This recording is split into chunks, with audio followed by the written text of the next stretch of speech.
The first 30 minutes of your morning are already programming the rest of your day. The question is whether you are doing the programming or letting everything else do it for you.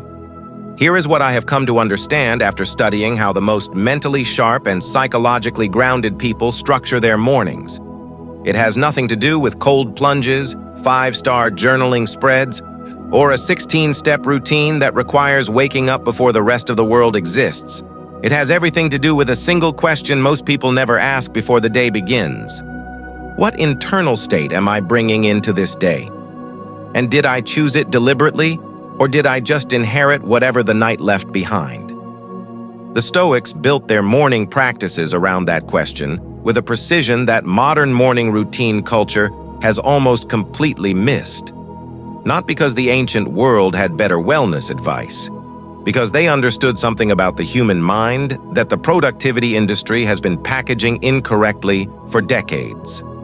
Here is the promise. What you are about to read is the Stoic morning framework stripped of everything performative and reduced to the 6 practices that actually build mental clarity. The kind that holds under pressure rather than dissolving the moment the day gets difficult. Stay through all 6, because the way they sequence matters as much as the practices themselves, and that sequencing is the part nobody talks about. The routine. 1. Begin before the world gets a vote. The first input your mind receives in the morning sets the interpretive frame for everything that follows. Most people hand that first input to their phone, to notifications, to news, to the social feed that was specifically engineered to generate an emotional response before the conscious mind has fully come online. What arrives in those first unguarded minutes is not just information, it is an emotional baseline. And the baseline established in the first 10 minutes of the day requires significant cognitive energy to override later, energy that was supposed to be available for the actual demands of the day ahead.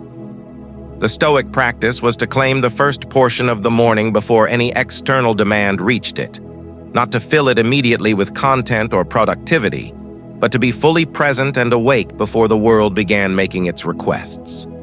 10 minutes, no device, no input, just the conscious return to your own mind before anything external has shaped it.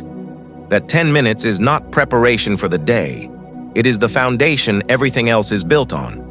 Hold this, because practice 3 contains the specific mental exercise that sharpens the clarity built in these first 10 minutes into something precise enough to hold through the most difficult parts of the day. And it takes less time than most people spend checking messages before they get out of bed. 2. Examine what you are carrying. Before you add anything new, most people begin their morning by immediately loading more in. The calendar, the task list, the unread messages, the obligations lined up from the previous night. The problem is not the information. The problem is that unexamined residue from yesterday, unresolved tension, unprocessed frustration, lingering anxiety about something that has not been consciously acknowledged, gets buried under the new load rather than addressed. And buried material does not disappear. It runs in the background, consuming cognitive resources throughout the entire day, producing a low-level friction that most people attribute to stress rather than recognizing as unprocessed yesterday. The Stoic practice was a brief but honest internal inventory, not lengthy reflection, a direct question. What am I carrying from yesterday that I have not yet examined? What has transferred overnight that needs to be acknowledged before the new day begins? The acknowledgement alone, simply naming the residue out immediately trying to solve it, creates a cognitive separation between yesterday's weight and today's work. That separation is not just psychological comfort. It is a measurable reduction in the background processing load that drains mental clarity across the full day. 3. Define the day by its internal standard, not its external schedule. This is the Stoic morning practice most people encounter in vague form, and almost nobody applies with the precision it requires. Before reviewing what the day asks of you externally, The meetings, the deliverables, the conversations, the Stoic practice was to define what the day asks of you internally, not what you need to produce, who you need to be to produce it. The question is specific, not what am I doing today? What standard of person is required to do it well, and am I currently operating from that standard, or am I allowing the pressure of the schedule to pull me below it before the first task has begun? Answering that question in the morning and anchoring to the internal standard before the external demands have established their own momentum creates a psychological reference point the day can be measured against. Without it, the day defines you. With it, you define the day. Do not skip practice 5. It is the one the ancient Stoic writers return to most consistently and the one that produces the most immediate and measurable shift in how the rest of the morning feels from the moment it is applied. 4. Anticipate difficulty without dreading it. This is the Stoic practice that sounds pessimistic on the surface and functions as one of the most powerful psychological tools available once understood correctly. Before the day begins, spend 2 focused minutes identifying where it is most likely to go wrong. The conversation that carries friction. The task that will require more than expected. The situation that has historically triggered a response you were not satisfied with.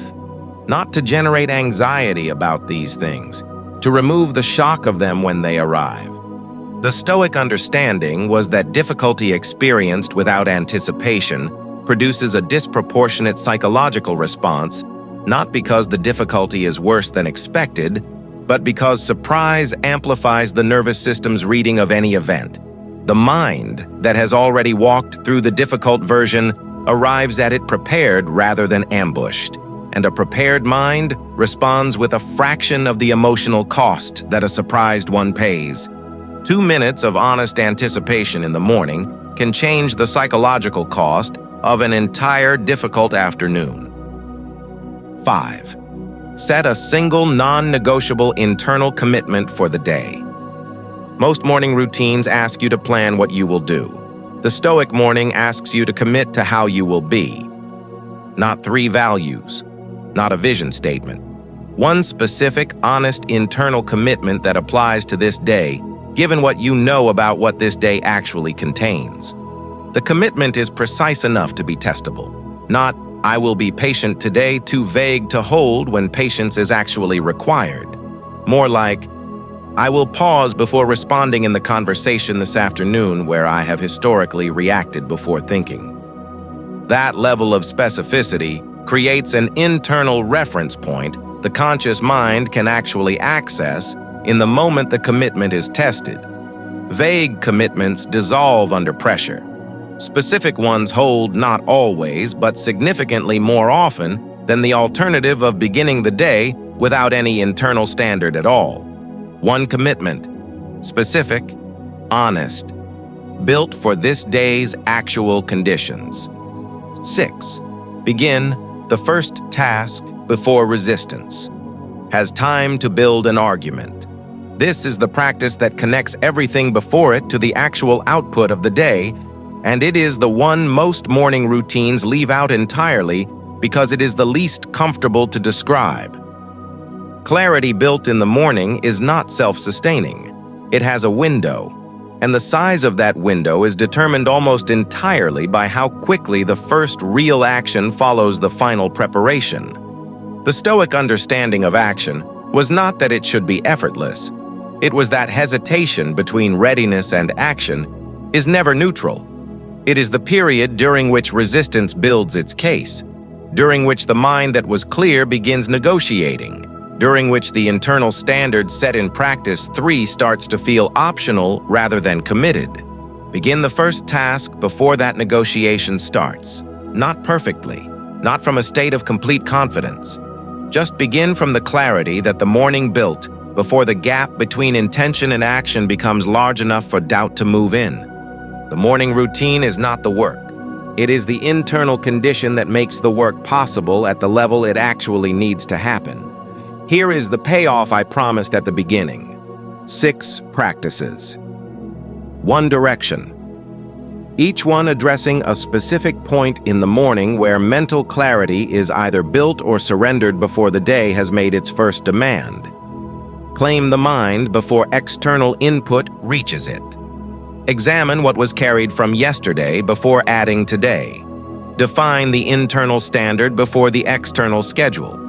Anticipate difficulty before it arrives. Commit specifically rather than vaguely. Begin before resistance has time to build its case. This is not a wellness routine, it is a cognitive architecture, and the person who runs it consistently does not start their days hoping for clarity. They build it, before the day has had a single opportunity to take it. The next video on the rational soul goes into the Stoic evening practice that completes this architecture, the specific end-of-day process that prepares the internal conditions for the next morning's clarity rather than leaving them to chance. Most channels give you the morning motivation. The rational soul builds the full daily system. Subscribe to the rational soul. Turn on every notification. Do not miss the next one. Mental clarity is not a personality trait. More truth like this? Subscribe to the rational soul now.